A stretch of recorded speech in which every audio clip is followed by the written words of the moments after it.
사람은 말대로 됩니다. 네, 저는 지금까지 부정적인 말을 해본 적이 없고 항상 긍정적으로 매사에 모든 것이 된다고 하면 되더라고요. 근데 안 된다고 하는 사람은 안 돼요. 항상 된다고를 먼저 시작하고 기다리면 하나님이 되게 하십니다. 근데 안 된다고 하는 사람 치고 여러분 기다려도 되는 걸 못 봤어요. 그런 사람은 절대 안 되니까 우리는 된다고 날마다 말해야 믿습니다. 자, 오늘 본문에 보니까 사사시대에 여러분 베들레헴의 가족 식구가 지금 모압으로 이주했어요. 자, 그런데 왜 모압으로 이주했느냐? 성경에 보니까 흉년이 들었다. 그래서 가족 식구가 여러분요 성경에 소개됐는데 엘리멜렉, 나홈이, 기론, 말론 이렇게 네 사람이 이주했는데, 자, 이렇게 이주하고 나서 얼마 있다가 엘리멜렉이 세상을 떠나요. 자, 이 본문을 보면서 이런 생각을 합니다. 그럼 오늘 베들레헴이라고 하는 이 장소에서 모압으로 떠났는데, 그럼 이 베들레헴은 어떤 곳이냐? 하나님의 말씀과 떠있는 곳이에요. 자, 우리는 하나님을 믿는 백성은 하나님을 떠나서는 절대 안 되죠. 그런데 오늘 엘리멜렉 이 가족은 결국은 모압으로 이주했는데, 모압은 하나님이 없는 곳입니다. 자, 교회를 가까이 하는 거하고 교회를 멀리하는 차이는 엄청나죠. 자, 성도들 보면서 깨달음이 하나 있다면, 교회를 가까이 하는 사람은 안 되는 것 같은데도 되고, 또 교회를 멀리하는 사람은 역시 뭐가 되는 것 같지만 나중에 안 돼요. 자, 오늘 이 가정도 역시 마찬가지예요. 오늘 엘리멜렉이 얼마 있다가 세상을 떠났는데, 그때 바로 깨달음이 있었어야 하는데 이 깨달음이 없었다는 거예요. 사람은 어떤 문제가 올 때마다 하나님 분명히 신호를 주시거든. 그때는 빨리 깨닫는 게 중요해요. 그런데 10년이라는 세월을 성경이고 10년. 그래서 기론과 말론까지 잃어버리고 결국은 모압에서 만난 두 며느리 오르바와 룻만 남죠. 자, 이때 성경은 이렇게 소개하고 있어요. 여러분, 나오미가 하루는 두 며느리를 불러서 이렇게 말합니다. 나 이제 베들레헴으로 돌아가야겠다. 그래, 너희들은 친정집에 가서 너희들은 다시 새 삶을 살아라. 자, 이렇게 지금 이야기하죠. 자, 이럴 때 두 며느리가 울면서 막 이야기합니다. 안 됩니다. 어머니를 따라가겠습니다. 이렇게 이야기해요. 그래서 어느 정도 이제 같이 이렇게 좀 생활하다 다시 어느 날 또 이야기했죠. 너희들 친정으로 돌아가라. 자, 이렇게 성경은 여러분요 소개하는데, 성경에서 아주 중요한 내용이 하나가 나오는데 그게 제가 보니까 14절입니다. 자, 이 14절에 어떤 내용이 나오냐면 이렇게 나와요. 그들이 소리를 높여 다시 울더니 오르바는 그 시어머니 입에 입맞추되 룻은 그를 붙잡더라. 이렇게 되어 있어요. 자, 큰 며느리는 모압에 남기로 하고 둘째 며느리가 룻인데, 이 룻은 뭐라고 나오냐? 성경에 그를 붙잡더라. 이 붙잡더라는 말은 뭐냐면 시어머니 옆에 딱 붙었더라 이 말이거든요. 시어머니를 절대 떠나지 않고 시어머니에게 붙어가지고 여러분 아예 그냥 베들레헴으로 따라가겠다고 해요. 자, 그런데 오늘 성경에 아주 기가 막힌 이야기가 나옵니다. 이런 이야기가 나와요. 그 며느리에게 이렇게 말합니다. 나는 이제 베들레헴으로 돌아가면 먹고 살 길이 막막하다. 내가 이제 돌아가면 너는 어떻게 보면 남의 집에 식모 살기를 할지도 모른다. 아니, 남의 집에 가서 이사를 줬을지도 모른다. 이렇게 그 며느리에게 이야기를 전달하는데, 성경에는 16절에 이 내용의 핵심이 이 안에 들어있습니다. 뭐라고 소개되느냐? 이렇게 말합니다. 룻이 그러되 내게 어머니를 떠나면 어머니를 따르지 말고 돌아가라 강권하지 마옵소서. 어머니께서 가시는 곳에 나도 가고 어머니께서 머무는 곳에 나도 머물겠나이다. 어머니의 백성이 나의 백성이 되고 어머니의 하나님이 나의 하나님이 된다. 자, 이 본문의 내용을 조금 더 깊게 들어가서 보면 이런 내용입니다. 내가 어머니를 따라가는 것은 잘 보고 잘 살려고 따라가는 것이 아닙니다. 그리고 어머니가 고생하는 거 나도 다 압니다. 또 어머니가 가지고 올 재산 다 잃어버리는 거 나도 압니다. 내가 왜 어머니를 따라가느냐? 이유는 딱 한 가지입니다. 그것은 어머니가 믿는 하나님 나도 믿으려고 따라갑니다. 이게 영적인 본문에서 굉장한 은혜를 우리에게 나눠주고 있습니다. 그러니까 어머니가 믿는 하나님 믿으려고 내가 따라갔지 내가 잘 먹고 잘 살고 하려고 따라간 게 아닙니다. 그렇지만 계속해서 여러분 시어머니는 이야기합니다. 너 나를 따라가면 무시당할 수도 있다. 또 가난하게 살 수도 있다. 다시 말하면 너는 굉장히 고생을 많이 할 수 있다. 이렇게 어머니가 이야기해요. 그때 이 여러분들 씨도 얘기합니다. 어머니 내가 잘 먹고 잘 살려고 따라온 게 아닙니다. 어머니를 따라가는 단지 이유는 어머니 믿는 하나님 나도 믿으려고. 참 놀라운 이 은혜가 이 본문을 읽으면서 얼마나 마음에 감동이 되는지. 오늘 이런 며느리가 있다면 얼마나 행복할까. 이 시대 이 정말 귀한 날. 어머니가 믿는 하나님 때문에 내가 고생해도 상관없어요. 내가 가난하게 살아도 상관없어요. 내가 어렵게 살아도 상관없어요. 남에게 손가락질 당해도 상관없어요. 이런 것 다 괜찮아요. 어머니가 믿는 하나님 나도 믿고 그 하나님 나도 믿고 천국 갈랍니다. 이거예요. 제가 저번 주에 대전에 여러분 내려갔습니다. 그 앞전주 대전에 집회를 갔는데 어떤 분이 저에게 이런 말해요. 목사님 대전의 그 시골 지역에 많은 사람들이 이런 농촌 지역이 있는데 한 지역이 다 달마를 거는 가정들이 많습니다. 그래서 내가 딱 얘기했어요. 제가 며칠 후에 이 지역에 와서 복음을 다 전할 테니까 기다리십시오. 그리고 저번 주 주일날 출발해서 대전 지역의 교회에서 우리는 전도차가 한 대 있습니다. 그 전도차에다가 약 1200장 정도의 호떡을 굴 수 있는 양을 준비해가지고 주일날 내려갔습니다. 그래서 한 기도를 해서 머물면서 거기서 잠을 자면서 낮에는 아침부터 저녁까지 마을 곳곳을 다니면서 복음을 전했습니다. 놀라운 사실은 뭐냐? 그 수많은 사람들이 예수를 모르는데 마을 회관에서 호떡을 구워서 이제 들어갑니다. 마을 회관에 사람들이 많아요.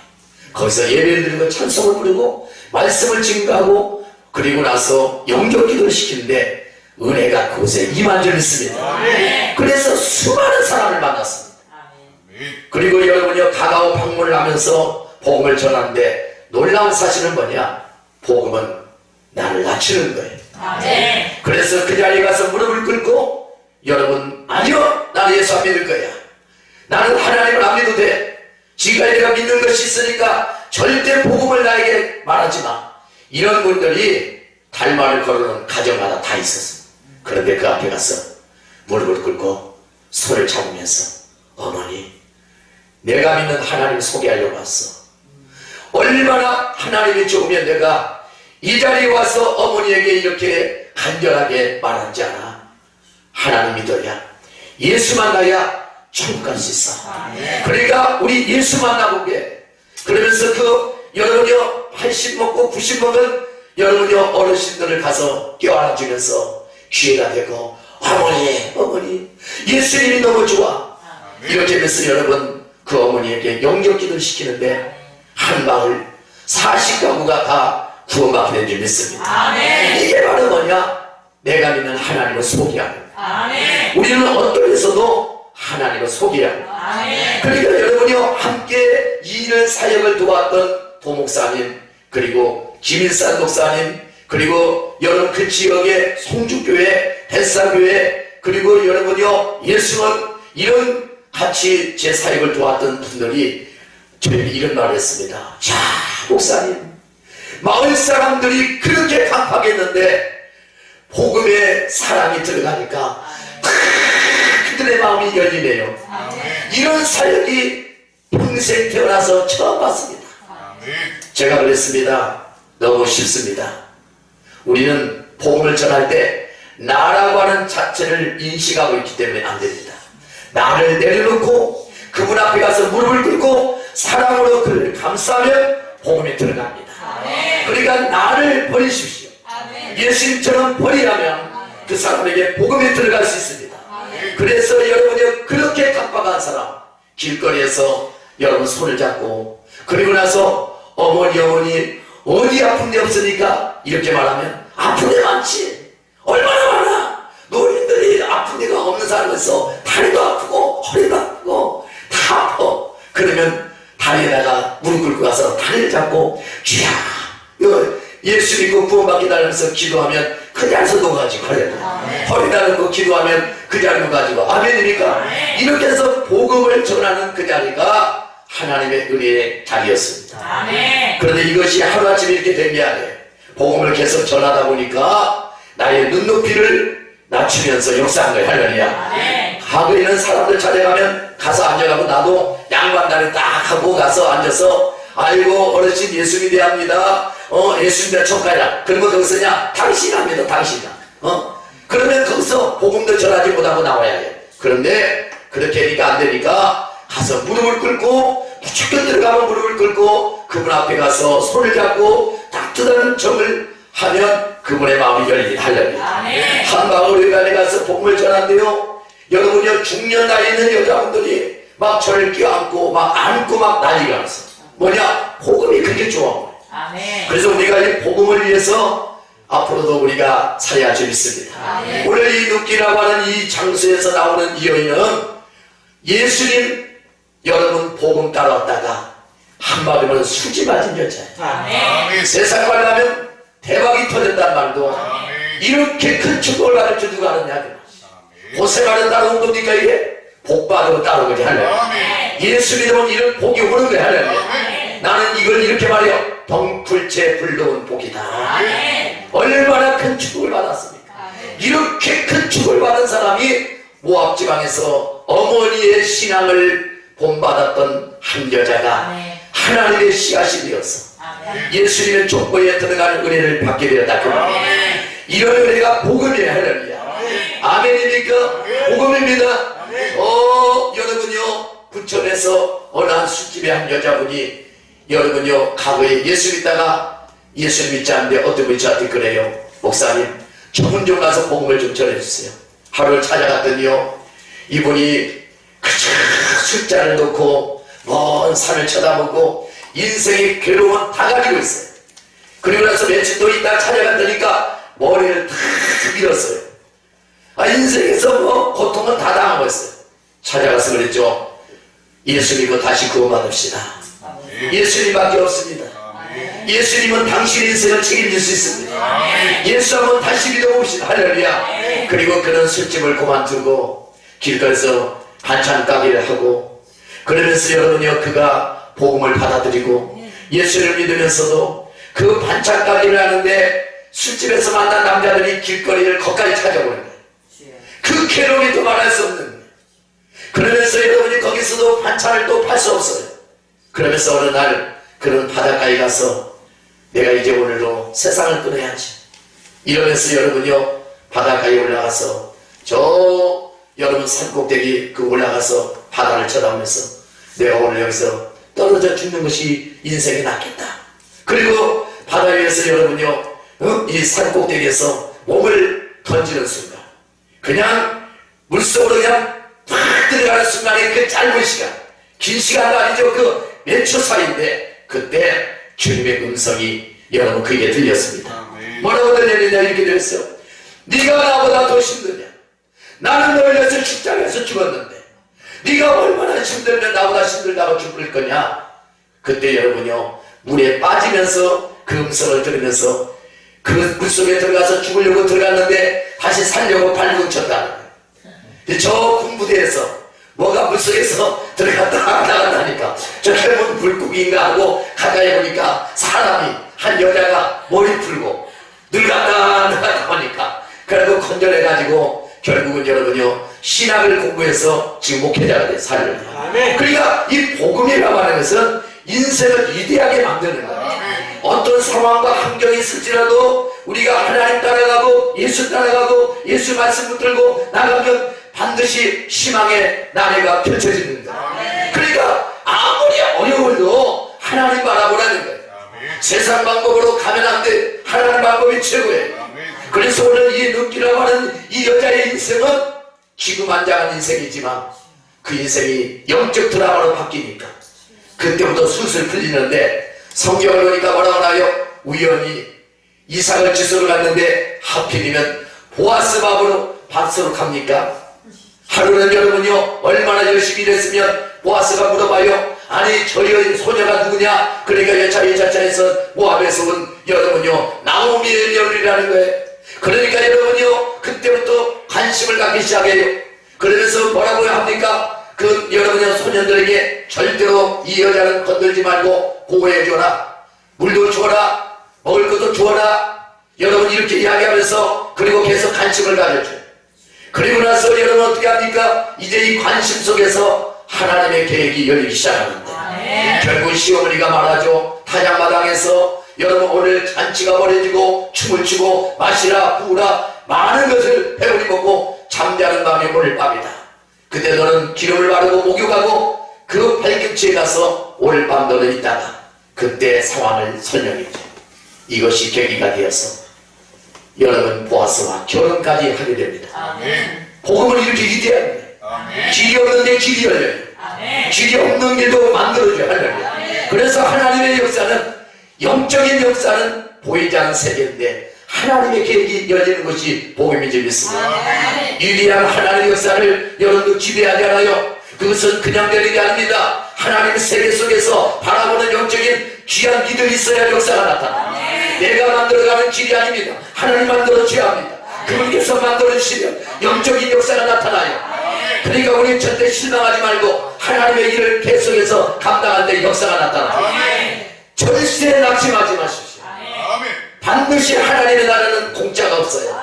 심은 대로 거두고 여러분이 수고한 대로 나중에 열매를 따게 된 거예요. 그래서 우리가 하나님의 역사는 여러분이 그냥 만들어진 게 아닙니다. 이 화평방송도 반드시 청사진이처럼 보입니다. 방송국이 보이고 많은 사람들한테 예배를 드릴 것이고 그리고 나서 여러분이요 이제 이런 여러분 좋은 여러분 초장도 만들어질 것이고 이런 것들이 제가 여러분 강단에 선 순간에 이렇게 보인다 그 말이죠. 이런 청사진을 만들어 놓고 기도하는 사람하고 맹목적으로 기도하는 사람 달라요. 할렐루야. 그러면 이걸 왜 하느냐? 주의 영광을 위해서. 할렐루야. 하나님의 영광을 위해서 역사가 일어날 줄 믿습니다. 또 장로님이라고 하는 사업에도 큰 복이 임할 줄 믿고 이 모든 것이 하나가 되어서 한 시대를 영적으로 만들어가기까지는 과정이 다 있는 게 그냥 만드는 게 절대 아닙니다. 하나님이 그렇게 만들게 해줄 때 역사가 일어난다. 마지막으로 여러분에게 말씀합니다. 이겁니다. 기회는 우리에게 매일같이 오는 것 같지만 영적 기회는 흔하지 않습니다. 결단할 때 옵니다. 결단하지 않으면 안 됩니다. 너 나 따라가면 고생한다, 고통당한다, 너 힘들 것이다, 괴로운 인생이 시작될지도 몰라. 그럴지라도 하나님이 기뻐하는 것이라면 결단하고 뒤돌아서야 역사가 일어나. 이런 결단이 없이는 안 됩니다. 이런 강한 결단이 있어야 하나님이 그 사람을 한 시대에 사용한 적이 있습니다. 저는 지금까지 사역을 하면서 사역을 걱정해 본 적이 없어요. 예, 하나님은 징검다리를 꼭 놓으셔서 야, 어떻게 아버지가 그런 많은 징검다리를 놓으신지 몰라요. 하나님 어떻게 또 이번 달도 이렇게 좋은 사역을 또 주십니까? 하나님 어떻게 또 이런 사역을 만들어 주셔요. 하나님 아버지가 이렇게 나를 사랑하시는군. 그리고 또 다음 달에 가면 그 다음 달에 무슨 사역이 있겠다. 어쩌면 하나님이 그렇게 연결을 시켜서 기가 막힌 사역을 또 만들어줘. 내가 갈 수 없는 것, 내가 할 수 없는 것, 이런 사역 저런 사역들이 얼마나 많이 준비된지 모릅니다. 그래서 여러분 한국에 하나님이 성장한 교회들을 많이 다니게 하시고 그 사역을 지금까지도 감당하게 하신 그 하나님은 앞으로도 계속해서 그 일을 감당하게 할 거라고 믿습니다. 그러면 어떻게 하냐? 준비해야 합니다. 그냥 내는 건 없어요. 준비된 자만 있으면 바랍니다. 그냥 부지런하게 준비해놔요. 그냥 여러분요 준비해놓으면 하나님이 그 역사를 만듭니다. 그리고 여러분 주변이 어떻게 하느냐, 하나님을 잘 믿고 하나님을 따르면 준비된 자를 만납니다. 준비된 자가 주변에서 찾아와요. 근데 기가 막힌 사람들이 찾아옵니다. 어떻게 보면 다 훈련되고 어떻게 보면 하나님 앞에 붙들려서 쓰임받을 수 있는 사람들이 찾아오는데 그 사람들과 손을 잡고 대화를 하고 그 사람들과 여러분이요 함께 상담하고 서로 대화하면 영적인 코드가 맞아서 그 속에서 얼마나 기가 막힌 것이 만드는지 몰라요. 저는 오늘 이 화평방송이 한국에서가 아니라 세계에서까지도 영적인 화평을 누릴 수 있는 그런 여러분이요 방송이 되기를 바랍니다. 그래서 여러분 하나님께서 쓰고자 하는 그 용도로 준비해 놔야 합니다. 비전을 꿈꿔야 해요. 나 혼자 잘 먹고 잘 살려고 게 아니라 너도 잘 살고 나도 잘 살고 이런 영적인 틀을 만들어야 사람들이 모여들기 시작하고 거기서 함께 일을 하고 그리고 도울 자가 생기고 그 일을 감당하는 거예요. 그 일을 위해서는 부지런히 밤낮을 가리지 않고 엎드려 하나님을 찾아야 하고 거기서 주님이 주신 지혜를 찾아야 할 것이며 거기서 하나님 말씀이 뭐라고 하는가를 귀를 기울여야 합니다. 그래야 주님이 주시는 응답을 찾을 수가 있어요. 그런 역사가 있기를 바랍니다. 그래서 이 시대 하나님께서 정말로 사용하는 그런 영적인 방송을 만드시기 바랍니다. 방송은 많으나 영적인 방송을 하나님 말이에요. 주님이 기뻐하는 방송을 하라는 거예요. 아버지께서 땅끝에 복음을 전하라겠으니까 카메라를 내들고 여러분이 찾아가서 그 일을 알리고 그 일을 위해서 사용하는 방송이 돼야 해요. 그러면 수많은 사람들이 이 방송을 보고 반드시 도울 자를 붙이셔서 그 일을 반드시 이루실 줄 믿습니다. 기도합시다. 아버지 하나님, 오늘 이런 귀한 은혜를 주시니 감사합니다. 이 방송을 통해서 수많은 영혼들이 살게 해 주옵소서. 이 방송을 듣는 자마다 희망이 생기고 소망이 생기게 해 주옵소서. 이 방송을 보는 자마다 아버지는 좋은 일이 일어나게 해 주옵시고 아버지 회복되게 해 주시며 기적이 막 나타나게 하시며 이 방송을 보고자 하는 사람들이 아버지하며 갈수록 아버지여 많아지게 하셔서 더해지게 하여 주옵소서. 많은 사람들이 세계 속에서 이 방송을 보고자 움직이는 자들이 많게 하여 주옵소서. 속히 아버지여 이 방송국을 세우게 하여 주옵소서. 이 방송국을 반드시 높여주시옵소서. 이 방송국이 하나님 앞에 붙들리게 하여 주옵소서. 귀한 종들을 계속해서 붙여주셔서 이 일을 감당하게 하여 주옵소서. 예수님의 이름으로 간절히 기도드립니다. 아멘.